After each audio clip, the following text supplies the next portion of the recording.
दोस्तों एक बार फिर से स्वागत है आपका आरंभ स्टडी पॉइंट में। आज हम पढ़ने वाले हैं ईवीएस। ये पाठ नंबर 23 है। पाठ नंबर आपका यह 23 है। आसपास की खोज खबर ईवीएस क्लास 4 का है, बीटीबीसी का। हम इसको आज पढ़ने वाले हैं, ठीक है। चलिए शुरू करते हैं। अब 2 अध्याय और बचेंगे, हम इसको भी जल्द समाप्त करेंगे। देखिए लिखा गया है कि पूजा के समय अगरबत्ती जलाते हैं। आप उसकी गंध आपको कैसी लगती है? तो सुगंधित लगती है। कैसी लगती है? सुगंधित लगती है। आप कहते हैं अच्छा गंध नहीं है। कोई भी ऐसा अगरबत्ती मतलब कि जो आप गंध सुन के आए हैं और आपको कोई और गंध मतलब अगरबत्ती में मिलेगा तो कहिएगा बदल दीजिएगा, तुरंत पता लग जाएगा कि ये अगरबत्ती नहीं है। तो किससे पहचाने आप? गंध से पहचान लिए। चलिए, पत्तल और बचा हुआ खाना बगल की नाली में फेंक दिया जाए तो क्या होगा? बदबूदार महकेगा। बीमारी अनेक प्रकार का आपको हो सकता है। यह आपको कैसी लगती है? तो बदबूदार। चलिए, तरह तरह के गंध हैं, आपको यहाँ पर बताना है कि अलग अलग चीज़ों की अपनी अपनी गंध होती है। कुछ चीज़ों से तो कुछ गंध नहीं आती।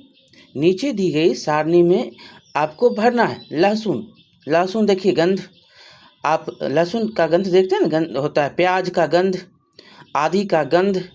पानी का कोई गंध नहीं होता है, पानी का कोई गंध नहीं। चौक का गंधहीन होता है, चौक भी गंधहीन होता है। पहना हुआ मौजा देख लीजिए कितना बदबू देता है। पहना हुआ मौजा आपको बहुत बदबूदार होता है। पेंसिल देखिए, उसमें भी कोई गंध नहीं। आपको ये सारे पॉइंट भरने थे, हमने कह दिए आपको। चलिए, ये आपको एक बात और हम बता दें कि जो भी पॉइंट इसमें आएगा उसको देखिएगा आराम से, क्योंकि यहीं से क्वेश्चन बन सकता है। कह देगा कि ये क्या है, नहीं है, ऐसे में जो है आपको याद होना चाहिए। चलिए दूसरा देखिएगा कि क्या आप विभिन्न प्रकार की चीज़ों को उनकी गंध के आधार पर पहचान सकते हैं? नीचे दी गई सारणी को भरना है। फूलों, फलों एवं पौधों, पशुओं और पंछियों को उनकी गंध के आकार पर पहचान सकते हैं। देखिए फूल है जिन्हें आप पहचान सकते हैं, तो गुलाब हो गया, चमेली हो गई, गेंदा हो गया, इसको आप पहचान लीजिएगा गंध से।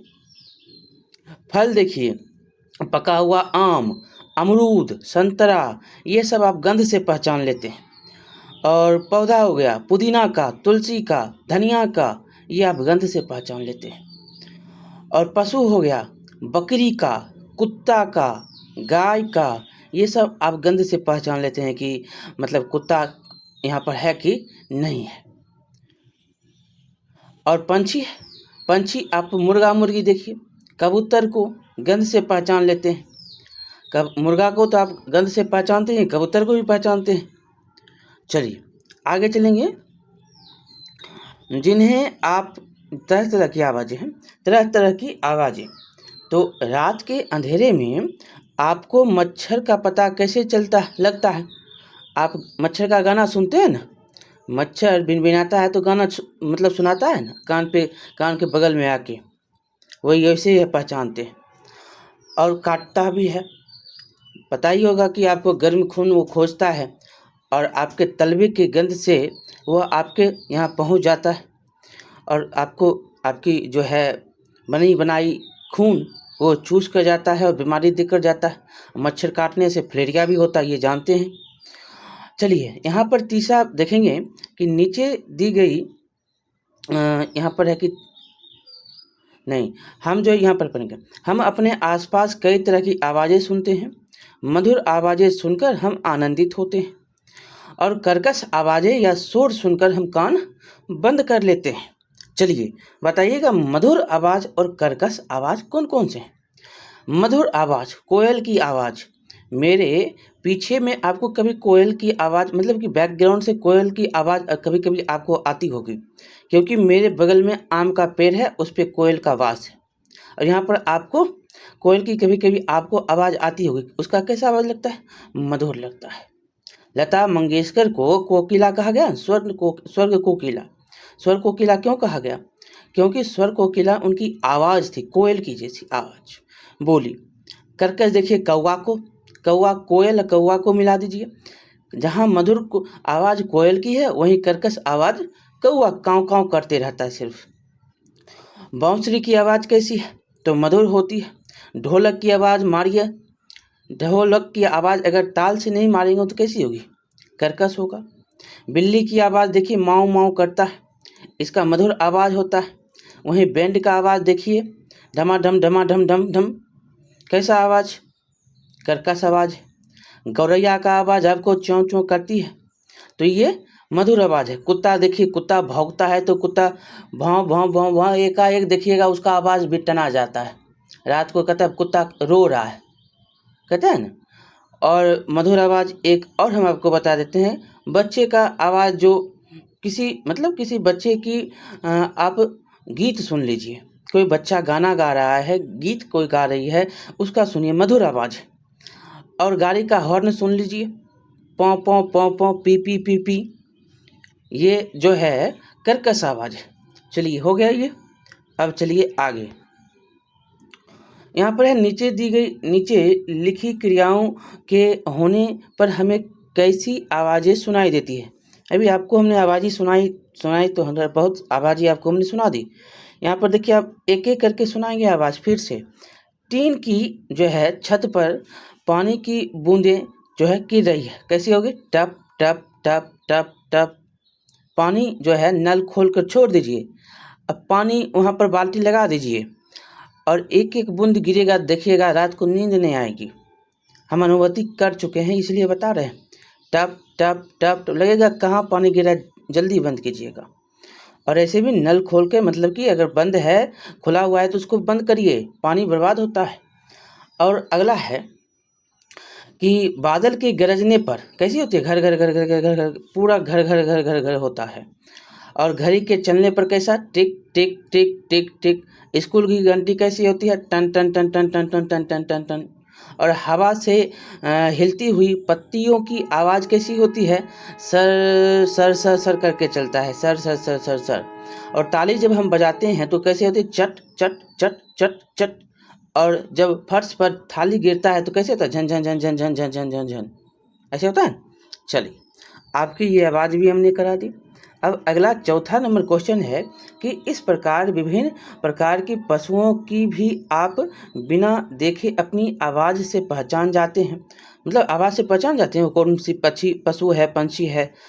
तो सारणी में आपको भरना है, चलिए भरिए। मुर्गा कुकड़ू कू, कुकड़ू कू, मुर्गा कुकड़ू कू। कुत्ता भाव भाव भाव। बकरी मेमी आता है, मे करता है। और गधा हिचो हिचो हिचो। बिल्ली माऊ माऊ माऊ। कौवा काव काव काव। चिड़िया का तो होता है ची ची ची। कबूतर गुटुरगु। तोता टाय टाय टाय टाय। और कोयल कुहू कुहू कुहू कुहू। आप आवाज़ तो सुनते ही हैं। चलिए अब ये भी हो गया। अब हम देखेंगे तरह तरह के स्पर्श। हम बहुत सारी चीज़ों को गंध और आवाज़ के आधार पर पहचान लेते हैं। इसी प्रकार छूने से भी बहुत सी चीज़ें आप बातों पर, मतलब छूने से भी बहुत सी बातों का पता चलता है। आपका हाथ जब लैंप से सटता है तो क्या लगता है? गर्म लगता है, आपको गर्म लगता है। और आइसक्रीम कैसी लगती है? तो ठंडी लगती है। नीचे दी गई सारणी को आपको भरना है, गुण यहाँ पर देना है कि कौन छूने पर कैसा पता लगता है, आपको यहाँ पर बताना है। देखिए गर्म, पहला है गर्म। गर्म जो है चाय छूते हैं ना, चाय कॉफ़ी ताज़ी रोटी हो गया। भाप जो है, भाप सबसे ज़्यादा गर्म होता है। आप ताज़ी रोटी लीजिए और देखिए भाप उसका कितना गर्म। चावल जो होता है उसको देखिए, ताज़ा दाल है, ये सारे जो हैं गर्म होते हैं वस्तुएं। और ठंडा तो बर्फ़ होता है, आइसक्रीम, दही, पेप्सी, कोक, ये सारे के सारे ठंडे। सूखा आपको बताना है तो सूखा में क्या हो जाएगा? कपड़ा, कंबल, कॉफ़ी, किताब, कॉपी किताब, कलम, ये सारे के सारे क्या हैं? सूखे। जो है कपड़ा देखते हैं उसका कंबल हो गया। और गीला में आपको कौन? तो गीला में आप फिर भीगा कपड़ा ले लीजिए, भीगा कपड़ा गीला में। मिट्टी जो है तालाब की मिट्टी ले लीजिए, गीला है। सना हुआ मिट्टी लीजिए, सना हुआ आटा लीजिए, सना हुआ आप जो बनाते हैं ना व्यंजन अनेक प्रकार के, वो लीजिए और भीगे जो है आपके नैन आँखों के जो है मस्त मस्त जो है नैन से निकले 2 बूंद क्या है, ये गीला होता है। और पकी सब्जी जो कि पानी वाला सब्जी आप बनाते हैं, भोज में खाने के लिए जाते हैं, तो पका हुआ सब्जी भी आपको गीला होता है। चलिए हमने अब चिकना देखिए। चिकना जो होता है पाउडर होता है। क्या होता है? पाउडर।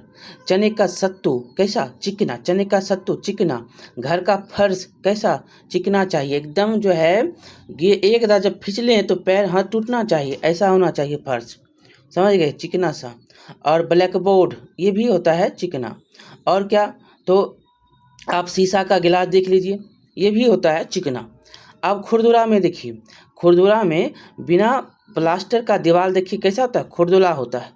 और सड़क देखिए कैसा होता है? खुरदुरा होगा तब ना, पकड़ होता है, पकड़। और जूट का बोरा देखिए क्या होता है? खुरदुरा होता है। और वृक्ष का तना देखिए तो खुरदुरा होता है।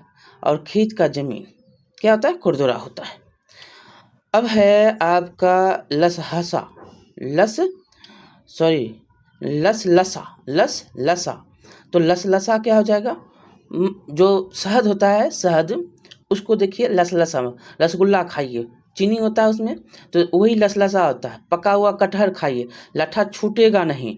जो रबर होता है उसका रबर देखिए, लट्ठा जो है उसका छूटेगा नहीं। जो गोंद होता है उसको देखिए, वो छूटेगा नहीं। चाशनी हो गया, पेंट देखिए, पेंट जो है आप घर में पेंट करते हैं ना, वो भी लसलसा ही होता है। अब नरम को देखिएगा, 8वां नंबर है नरम में आपको रुई, ऊन और तकिया, रजाई, गद्दा, ये सारे के सारे क्या हैं? नरम होते हैं। कठोर में तो आप जानते हैं कि लकड़ी कठोर, पत्थर कठोर, दीवार कठोर, छत कठोर, हथौड़ा कठोर, लोहा कठोर, ये सारे के सारे कठोर ही कठोर। चलिए अब हम यहाँ पर देखेंगे है 6ठा नंबर कि आप अपने जो है दोस्त की आवाज़ को भीड़ में पहचान लेते हैं, एकदम पहचानते हैं। अपने किसी दोस्त की आँख का पर रुमाल से पट्टी बांध दीजिए और बारी बारी से 4 अन्य दोस्तों को विभिन्न दिशाओं से उसका नाम पुकारते और ताली बजाने के लिए कहिए। सही पहचानने जाने वाले दोस्तों की दिशा को इस प्रकार अंकित कर सकते हैं। देखिए आप बता सकते हैं ना कि जैसे कि अशोक है, दोस्त की आवाज़ जो है ये पहचान लेता है। ताली की आवाज़ जो है यह पहचान लेता है, पूरब की दिशा में है और ताली की आवाज़ भी पहचान लेता है। ठीक है। अब देखिए कोई मीना हो गई, मीना जो है वो दोस्त की आवाज़ पहचान लेती है और किस दिशा में है? तो दक्षिण दिशा में है। वह सही मतलब ताली की आवाज़ पहचान लेती है, दक्षिण दिशा में भी है, ये भी पहचान लेती है। सही है, दोस्त की आवाज़ सही पहचान लेते हैं ना आप। अब बंटी हो गया, आप बंटी को देखिएगा तो उत्तर की दिशा में है, सही मतलब कि दोस्त की आवाज़ सही है, पहचान लिया। और उत्तर दिशा में है, ये भी पहचान लिया, सही। ठीक है। और आप जो है ले लीजिए राजू को, राजू जो है दोस्त की आवाज़ को सही से पहचानता है और ताली की आवाज़ किस दिशा से आई? तो पूरब दिशा से आई, समझ गए?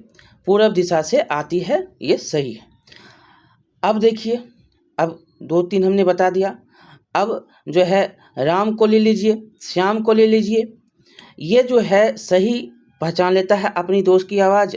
और एक पश्चिम, दक्षिण या पूरब कहिए, तो यहाँ से भी उसको लग जाता है कि ये आवाज़ यहाँ से आया है। ठीक है, आगे चलेंगे। इस गतिविधि को पुनः जो है किसी अन्य दोस्तों की आंखों पर पट्टी बांध कर कीजिए। आप तो ये खेल खेलते ही होंगे ना। अब बताइएगा, क्या आपको आवाज़ और दिशा पहचानने में कोई कठिनाई हुई? नहीं होती है, क्योंकि आप तो खेलते हैं, पहचानने आप दोस्त है, दोस्त को पहचानने में आपको कोई दिक्कत नहीं होता है। आपकी आवाज़, चाल सब पहचानते हैं उसकी आप। अगर आपकी उम्र का कोई बच्चा बिल्कुल नहीं देख सकता तो देख सकता हो तो उसे क्या कठिनाइयाँ होती होगी? अगर कोई बच्चा नहीं देखता है तो उसको खेलने, कूदने, बाज़ार जाने, बहुत सारी कठिनाइयाँ, चलने, इतने जो है बहुत सारी कठिनाइयाँ उसको झेलनी पड़ती है। अगर कोई बच्चा, ऐसा बच्चा आपके स्कूल में आता है तो उसकी मदद आप कैसे करेंगे? तो एक बात पता है आपको, दिव्यांग के लिए जो आप उसकी सहायता करेंगे, दिव्यांग है तो उसका हाथ पकड़ेंगे और वर्ग में बैठाएंगे, घर तक उसको छोड़ सकते हैं, घर छोड़ देंगे, लाएंगे, इतनी जो है सहायता आप कर सकते हैं दोस्त के नाते। चलिए, अब पाँचवा है कि क्या खेल के मैदान में आप ऐसे बच्चों के साथ खेलते हैं या उन्हें खेल से बाहर बैठा देते हैं? अगर किसी कारण से आपको खेल के मैदान से बाहर बैठना पड़े तो आपको कैसा लगेगा? बहुत बुरा लगेगा। खेल के मैदान से अगर आपको जो है वो बैठा दे अलग, तो महसूस कैसा होगा? महसूस बुरा होगा आपका। और जो ऐसे बच्चे होते हैं उसको खेल में आप बाहर बैठा ही देते हैं कि वो ना देखेगा, ना जो है वो महसूस कर पाएगा, ना चल पाएगा। ये जो है ऐसी स्थिति में वो उस खेल को नहीं खिलवाते हैं उसके साथ। ऐसे भी खेल होते हैं जो जो बोली से मतलब बोल के खेल, जैसे अंतराक्षी खेलेंगे। यहाँ पर देखिए कुछ बातें, ये रविंद्र जैन साहब हैं। आपको रामायण में जो है गाने सुने होंगे, संगीतकार, गीतकार जो है। आप रविंद्र जैन को देखिए, दृष्टिबाधित थे। यहाँ पर कोई और तस्वीर है, हमने रविंद्र जैन के बारे में बता दिया आपको। तो ये जो थे, ये इनको मतलब सूरदास थे, इनको दिखाई नहीं देती थी, लेकिन आप इनके संगीत को तो रामायण में सुन सकते हैं। रामायण को सुनिए, गीतकार थे, संगीतकार थे, गायक थे, इनको दिखाई नहीं देता था। एक कहानी हम यहाँ पर पढ़ेंगे, उसके बाद हम आपको इनके कुछ बारे में बताएंगे। चलिए सुनो कहानी रामपुर शाहाबाद के रहने वाले पद्म श्री भरत मिश्र की। ये कहाँ के थे? रामपुर शाहाबाद के रहने वाले पद्म श्री इनको मिला भरत मिश्र थे। बचपन में उनकी आँखों की रोशनी चली गई और अगल बगल के लोग कहने लगे, अब इसकी ज़िंदगी भी भीख मांगते गुजरेगी। भरत मिश्र की दादी ने बड़ी आत्मविश्वास से कहा, ये नहीं, लोग इससे भीख मांगेंगे। दादी ने गांव के ही विद्यालय में इनका नाम लिखवा दिया। भरत मिश्र को पढ़ने में मन लग गया और आगे की पढ़ाई के लिए उनका नाम पटना दृष्टिबाधित विद्यालय में लिखवाया गया। कहाँ? पटना दृष्टिबाधित विद्यालय में। कहाँ के रहने वाले? शाहाबाद, रामपुर शाहाबाद के। और जब ये पटना में आते हैं तो अपनी मेहनत और प्रतिभा की बदौलत उन्होंने न केवल मैट्रिक और इंटर किया, बल्कि राजनीति विज्ञान में एमए और पीएचडी किया। पीएचडी करने के बाद बहुत सारे विश्वविद्यालय में उन्होंने व्याख्याता बनने के लिए आवेदन दिया।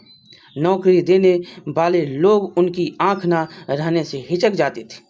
ऐसे ही संघर्ष के समय वे भारत के तात्कालिक राष्ट्रपति वराहगिरी वेंकट गिरी से मिले। जो राष्ट्रपति थे उसमें वेंकट गिरी, उनसे मिलते हैं। राष्ट्रपति भरत मिश्र से मिलकर काफ़ी प्रभावित हुए।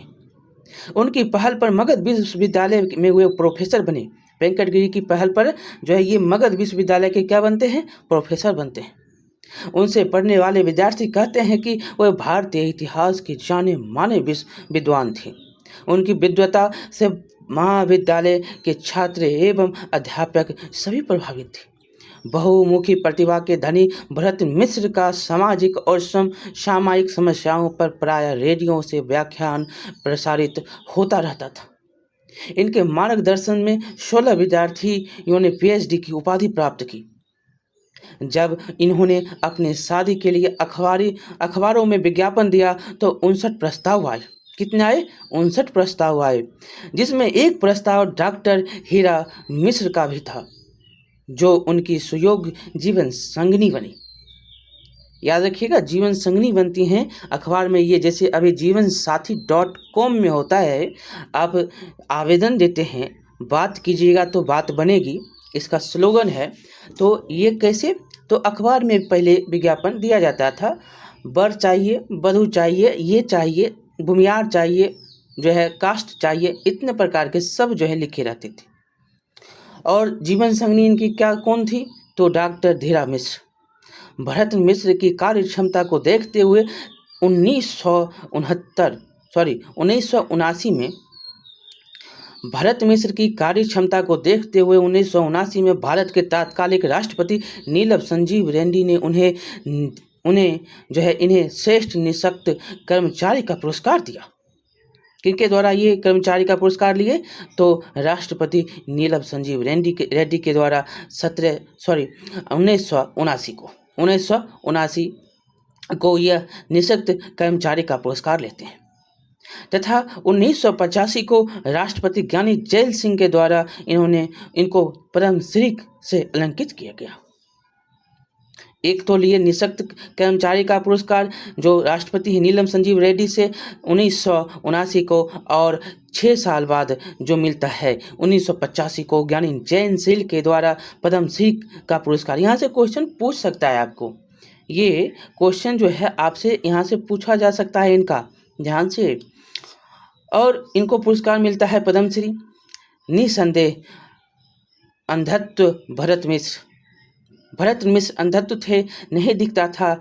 अंधत्व भरत मिश्र के लिए कभी बाधा नहीं बनी। कभी बाधा मतलब उनको देखने की ऐसी कोई लालसा नहीं हुई और ना ही इनके लिए कभी बाधा बनी। और ऐसी निःशक्त व्यक्ति को मतलब नहीं है आँख तो आप क्या करेंगे, उसके पीछे क्या रोना। अपना काम करो, अपने जो है मन में विश्वास रख कर चलो, हम कुछ कर सकते हैं, हम मन में है विश्वास, कुछ मतलब पूरा होगा काम आपका, होता है ना।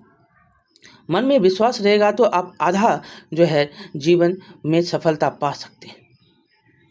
तो यही है कि ऐसे निःशक्त व्यक्तियों को आपकी दया नहीं बल्कि प्रोत्साहन की आवश्यकता होती है। इन कार्यों को करने के लिए क्या तैयार करने की ज़रूरत है। चलिए, ये आप भरत मिश्र के बारे में जानें। कब इनको मिलता है राष्ट्रपति के द्वारा निःशक्त कर्मचारी का पुरस्कार? तो 1979 को, और पद्मश्री का मिलता है 1985 को। ठीक है, चलिए, मगध के जो है ये व्याख्याता भी बनते हैं। यहाँ पर लिखना है कि नीचे दिए गए सारणी में इन लोगों के इन्होंने अपनी निःशक्तता के बावजूद बड़े बड़े काम किए। देखिए, जैसे सुधा चंद्रन, ये पैर कटा हुआ था और नृत्यांगना और अभिनेत्री थी, डांस भी करती थी और अभिनेत्री भी थी। सुधा चंद्रन पैर कटा हुआ था। और रविंद्र जैन के बारे में आपको हमने बता दिया कि बिना आँख के ये संगीतकार, रामायण के गाने को सुनिए, रामायण के संगीत को सुनिए, रामायण के गीत को सुनिए, गीतकार को सुनिए। ये कौन थे? तो रविंद्र जैन थे। लुई ब्रेल के बारे में तो आप जानते हैं, 6 बिंदु वाले, 6 बिंदु से, और इन्होंने बिना आँख के मतलब इनका औजार से, उनके पिताजी के औजार से इनका आँख तो नष्ट हो जाता है और वह ब्रेल लिपि के आविष्कारक बन जाते हैं। ब्रेल लिपि के आविष्कारक कौन? तो लुई ब्रेल। और आपको तरन्नुम का नाम याद रखना है, इनका भी पैर कटा हुआ था, ये डॉक्टर थे। और सबसे बड़ी बात तो आपको एक बात याद रखना है स्टीफन हॉकिंग, जो कि पूरा शरीर ही निःशक्त था, सिर्फ पैर जो है सिर्फ जो है सर के ऊपर उनका काम करता था। और ब्रह्मांड विज्ञान के वो जो है वैज्ञानिक हुए, उनका सिर्फ सिर के ऊपर काम क्या करता था। वो भी आप उनका हॉकिंस को देखिए तस्वीर जाकर, कैसे मतलब वो जो है चेयर पर ही बैठे रहते थे, व्हील चेयर पे, ना उठना ना बैठना, कुछ भी नहीं, सब कुछ जो है गया हुआ था, पूरा निःशक्त थे शरीर से, पूर्ण शरीर विकलांगता से भरा हुआ था। चलिए आगे, मतलब विकलांग थे। अब दिव्यांग उनको, अब यहाँ पर नम्मा है कि आपके आसपास यदि कोई ऐसा व्यक्ति हो तो उनके संबंध में 4-5 वाक्य लिखिए। देखिए, आपके आसपास जो भी विद्यार्थी है उसके प्रति आप क्या रखेंगे? आप उसके प्रति सहानुभूति रखेंगे, आप उसके प्रति जो है बहुत अच्छे व्यवहार रखेंगे, पढ़ने में उसकी मदद करेंगे, उससे बताएंगे, उसके साथ अच्छा व्यवहार करेंगे, खेलेंगे, सब कुछ जो है जैसे स्कूल में एक सामान्य बच्चों के साथ होता है वैसे बच्चों के साथ भी हम व्यवहार करेंगे। यहाँ पर देखिए लिखा गया कि मुझे यह अच्छा नहीं लगता। देखिए, रश्मि और उषा कित-कित खेलकर घर लौट रही थी। रश्मि को प्यास लगाई थी। चलो मेरे घर चलो ना, वहीं पानी पी लेना। उषा ने रश्मि को खींचते हुए कहा, तुम्हारे मामा तो घर नहीं होंगे ना? अगर वे होंगे तो मैं नहीं जाऊंगी। रश्मि ने कहा, लेकिन क्यों? तो मामा को तो तुम अच्छी भी लगती हो, वे तुम्हें मिठाई और चॉकलेट भी देते हैं। उषा ने कहा, रश्मि ने मीना से अपना हाथ छुड़ाया और बोली, तुम्हारे मामा से मुझे डर लगता है, वो मेरा हाथ पकड़ते हैं तो मुझे अच्छा नहीं लगता। यह कहकर रश्मि अपने घर चली गई। अब यहाँ पर बताना है, क्या आपको कोई कभी किसी का छूना बुरा लगता है? किसका छूना आपको बुरा लगता है, नहीं लगता है, बता सकते हैं। अगर कोई जो है आपको छूता है तो बुरा लगता है, हाँ कह सकते हैं कि हाँ बुरा लगता है। तो ये आप के जो है विवेक और विचार और जो है जैसी स्थिति है उस पर डिपेंड करता है और सोच पर डिपेंड करता है। अगर आप रश्मि की जगह होते तो क्या करते? तो जैसे लक्ष्मी जो है रश्मि है, उसको नहीं अच्छा लगा तो आपको भी अच्छा नहीं लग सकता, आप भी चले जाते। ऐसा होने पर क्या किया जा सकता है? तो ऐसा होने पर अगर ऐसा मतलब कि ऐसा कोई छू रहा है, ऐसा कोई कुछ कर रहा है, तो आप संपर्क कर सकते हैं पुलिस का, अपने बड़े बुजुर्गों का। जो है ऐसा हमें अनुभूति हो रहा है कि हमको बुरा लग रहा है, तो ये आपका अधिकार है, आपका ये अधिकार है। तो चलिए, ये आपका चैप्टर जो है यहीं पर समाप्त होता है। और कैसा लगा बताइएगा, लाइक करिएगा, शेयर करिएगा, सब्सक्राइब करना नहीं भूलिएगा। मिलते हैं अगली वीडियो में। बहुत बहुत धन्यवाद।